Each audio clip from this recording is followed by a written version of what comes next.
Good morning, and thank you for joining us in this segment on environmental disasters. This week's topic is the Kuwaiti Oil Fires from 1991. Kuwait, the small country in Western Asia, wedged between Iraq and Saudi Arabia, is still dealing with the impacts today of the oil fires in the Persian Gulf Wars. The Kuwaiti oil fires started as a result of the Persian Gulf War.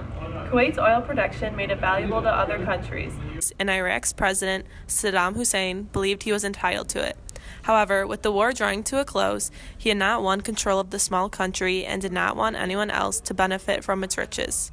In 1991, he ordered his military to invade Kuwait and set fire to over 1 billion barrels of oil and pour between 5 and 10 million barrels into the Persian Gulf.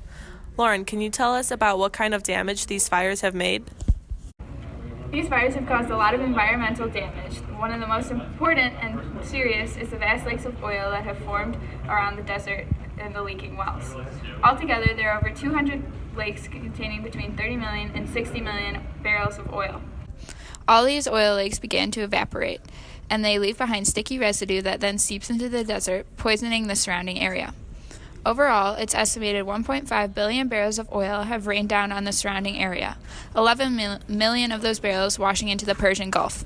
For comparison, the 2010 Deepwater Horizon spill in the Gulf of Mexico is estimated to have released nearly 5 million barrels of oil. So not only have the oil fires harmed the surrounding area, but they are also in the water. Years later, an increase in cancer can be seen among the Kuwaiti people due to the inhalation of the oil fire smoke, as well as respiratory problems and birth defects. An oil fog has developed into nearly invisible airborne poison, affecting trees, grazing animals, water supplies, and basically all other living things. Today, residue is still coating lakes of Kuwait, not to mention the remaining 300 oil lakes and tarcrete that has been seeping into the groundwater and infiltrating ecosystems ever since the disaster. The intensity of these fires, burning at over 2,000 degrees Fahrenheit, made them very difficult to put out, and as a result, they burned for nearly 10 months. 90% of the fires were put out with nothing but seawater sprayed from powerful hoses at the base of the fire. At the start of the efforts, firefighters were only able to extinguish one fire every 7 to 10 days, but as they gained experience, this rate began to climb to 2 or more per day. Overall, the cost of putting out the fires totaled out to more than $1.5 billion, and over 700 wells were capped.